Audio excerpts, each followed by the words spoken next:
Salut à tous la team OL, Thomas Choé, Julien Martin, de retour, le castré, fan supporter de l'Olympique Lyonnais. Ouais, Franchement, exactement. tu as toujours un avis extrêmement pointu sur les choses, tu parles sans film, c'est ça qu'on aime. Donc tu as pu voir que, comme tout le monde, enfin je ne sais pas comme tout le monde, enfin ceux qui ont eu OL Play, parce que c'était en exclusivité sur OL TV et OL Play, maintenant c'est une plateforme que tu retrouves exclusivement sur Internet. Tu as pu voir le premier match de préparation de l'Olympique Lyonnais entre l'OL et l'US Port-Valais, 6e division suisse. Quel a été ton sentiment global, Julien, sur cette rencontre? Alors, j'ai beaucoup aimé. Ça faisait plaisir de voir les joueurs. Franchement, ça faisait plaisir.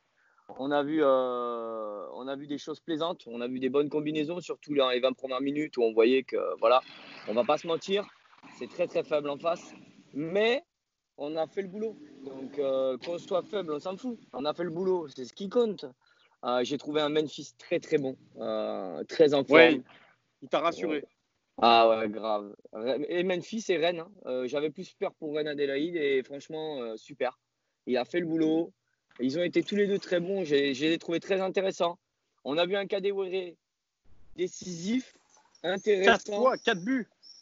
4 buts. 4 buts. Bon, il a vendangé quand même une ou deux fois, ça m'a un peu agacé. Mais il a été. Ouais, pour une petite touche négative, mais je l'ai trouvé très intéressant quand même. C'est important de mettre 4 buts. C'est pas tout le monde qui le fait. Donc voilà, j'ai trouvé le milieu positif. Catastrophique, Thiago Mendes en première mi-temps. Il s'est bien récupéré en deuxième, mais voilà.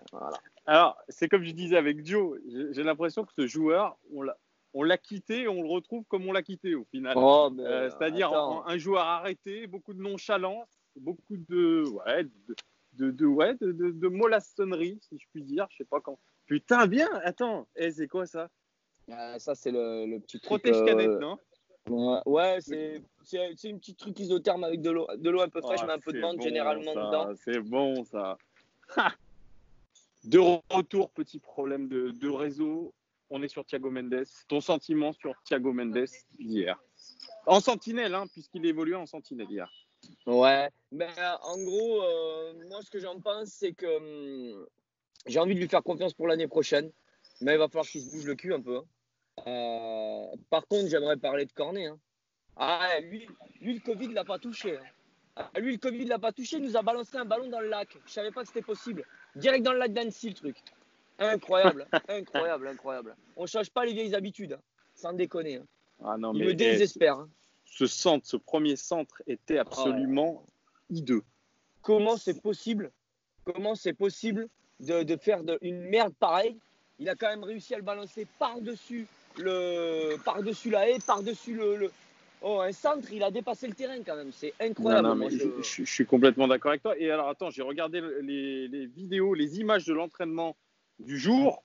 Parce qu'avant le match, hein, tu sais, sur OL Play, tu peux voir les vidéos des entraînements. Ils ont fait un travail avec des centreurs et pour le jeu de tête. Je ne sais pas si tu as vu un petit peu. En gros, il y avait 4 centreurs et des phases de jeu attaque-défense en 2 équipes. Et à chaque fois, il fallait prendre le ballon de la tête. Les centres de Cornet sont exactement du même acabit que ce qu'il a montré hier. C'est désespérant. Il n'arrivait pas à trouver une tête. Non, mais et puis Dubois, il s'est bien dans le jeu, nickel et tout. Mais ces 3 premiers centres, mais ça change pas. C'est pareil. C'est catastrophique. On est en professionnel, ils sont même pas foutus de faire des centres corrects. Ça, c'est la petite partie négative du match. Après, bon, pour le reste, voilà, mais c'est incroyable. C'est incroyable, quoi, à ce niveau-là. On peut pas tirer de conclusion, ça c'est sûr. Sur un match comme ça, je pense pas qu'on puisse en tirer. Mais en tout cas, ce qu'on attend, un minimum de joueurs professionnels, comme tu dis, c'est une maîtrise technique qui soit quand même bonne. Correct. Notamment Dubois, moi je suis plus sévère que Cornet. Je le dis souvent, c'est quelqu'un qui a une qualité de centre qui est naturelle. Mais ça fait très longtemps qu'on n'a pas vu une bonne qualité de centre de la part de Dubois. Ou en tout cas, pour un réussi, il y en a 5 de ratés. C'est pas normal. Non, mais c'est ça. Après, Diomandé, intéressant. Derrière, c'était pas mal. Denayer, Diomandé, c'était bien. Bon, il n'y avait rien en face. Il y avait rien en face. Le problème, c'est... je vais dire un truc. est-ce que sincèrement, on n'aurait pas pu affronter notre équipe B? Je veux Si, dire, parce que affronter l'équipe les B, jeunes. elle joue en national, hein, en CFA, Voilà. en CFA2, donc c'est Je ne pareil. vois pas l'intérêt, je n'ai pas vu l'intérêt du match contre Port-Valais. Est-ce que c'était dans un package, parce que tu sais, il y a un organisateur du stage à Évian. Ouais. Il y a une société organisatrice, alors peut-être qu'ils ont mis en place un match, ça faisait partie du package avec l'US Port-Valais. Ouais. Mais je te jure, qu'est-ce qu'on va en tirer d'un match comme ça? Moi, j'aurais préféré qu'on fasse une opposition entre notre équipe pro et nos jeunes. C'était aussi bien, je pense. Oui, non, mais bien sûr, non, mais pour moi, c'est pareil. Je pense qu'on n'a rien à tirer de ce match, mais Memphis et un Reine Adélaïde et un Kadewere qui était très très intéressant. Et ça, c'est ce qu'on va retenir du match, on va dire. Voilà. Ouais, on retient du match la performance de Memphis, qui on sent qu'il est en jambes. Il est en jambes. C'est le plus technique, c'est le plus technique, ouais. C'est le plus technique. Il a joué assez simple d'ailleurs. Jeffrey Adélaïde, bon, en jambes lui aussi, peut-être un peu trop de gris-gris de temps en temps. Voilà, on va retenir que ça. Maintenant, je pense qu'il faut aller se projeter du côté du match de Nice. Ouais, exactement. C'est la seule équipe française qu'on affrontera. D'ailleurs, ça faisait partie aussi du package, je pense, dans le transfert d'Amine Gouiri. Ouais. Amine Gouiri, ça y est, c'est officiel, comme on l'a dit. Donc, qu'est-ce que tu attends, toi, du match contre Nice? J'attends du liant un petit peu comme dans les 20 premières minutes. J'attends des bonnes combinaisons comme dans les 20 premières minutes. J'attends un Memphis aussi en forme. Un Reine Adélaïde pareil, qui tente, qui n'a pas peur. Le problème à Lyon, c'est les mecs qui n'avaient pas de couilles. Et un Reine Adélaïde, il tente, il échoue, mais au moins il tente, il n'a pas peur, il provoque quelque chose. Et ça, c'est intéressant. Un Memphis, c'est pareil. Un mec, c'est des dangers. Hein. Dès qu'ils avaient le ballon, les deux là, c'était des dangers pour l'équipe d'en face. J'attends de voir un Kadewere. Ce qui m'a un peu plus inquiété, que je n'ai pas compris d'ailleurs, c'est les changements par contre. Ça, il n'y a quasiment pas eu de changement. Ouais. Alors, Rudy Garcia l'a justifié par rapport au fait que on manage un petit peu le temps de jeu de chacun d'une manière extrêmement précise. Donc, c'est voulu. Et ça, ce qui veut dire qu'on aura une toute autre équipe contre Nice. Il devrait y avoir du Guimaraes, du Cherki, etc. Du Dembélé aussi, puisqu'on n'a pas vu Dembélé. Vraiment, c'est assez précis, puisqu'apparemment, il y a eu une opposition en même temps. Oui, le match entre les remplaçants. Il y en a certains qui faisaient du vélo.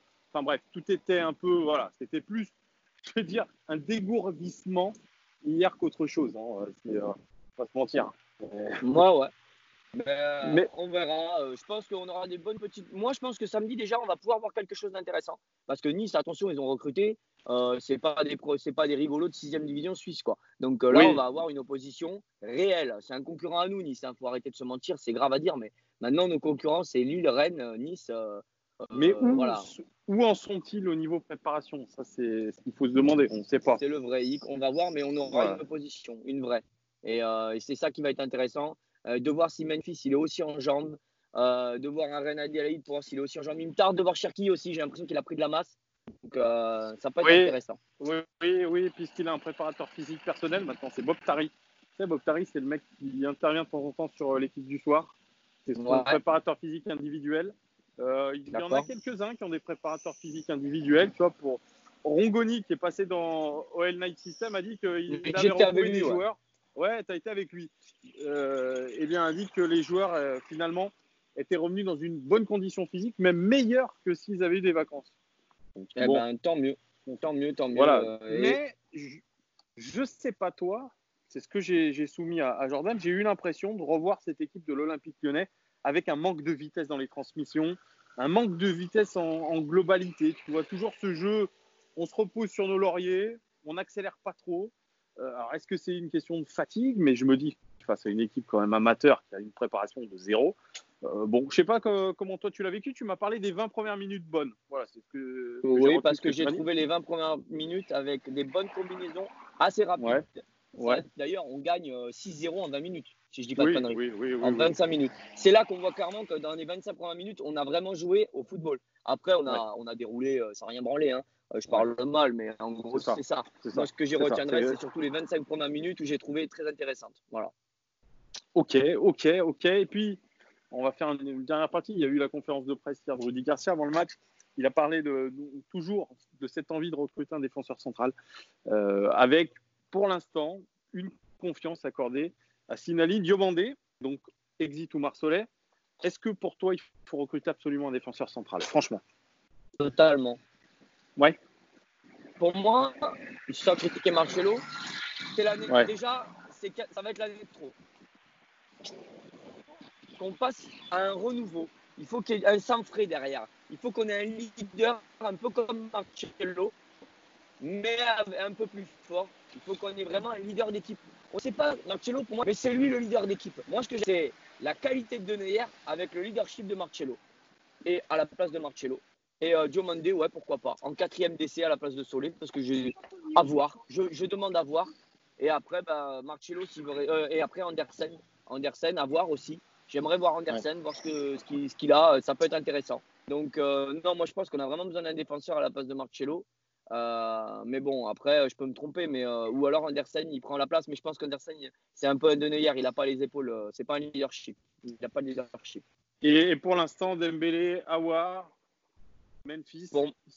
Ils sont là, mais rien de moins sûr. Quand on voit Osimhen qui part à 70 à Naples, on peut se dire qu'un Dembélé, on ne peut pas le vendre en dessous de 80.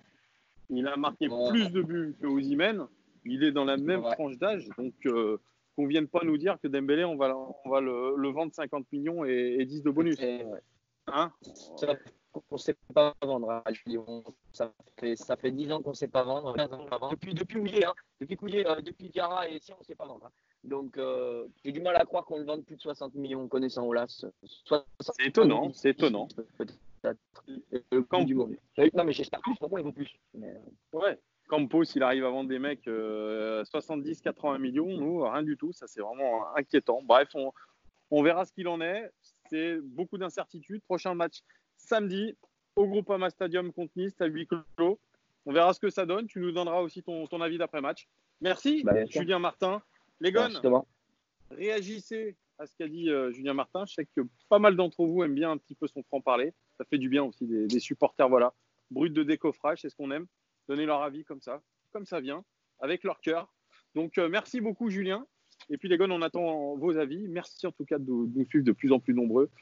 Un like, un partage, un abonnement, ça fait toujours plaisir. Voilà, à très très bientôt, Julien. Et puis, bonne fin de journée à toi. Allez, le mec. Ciao, Gon.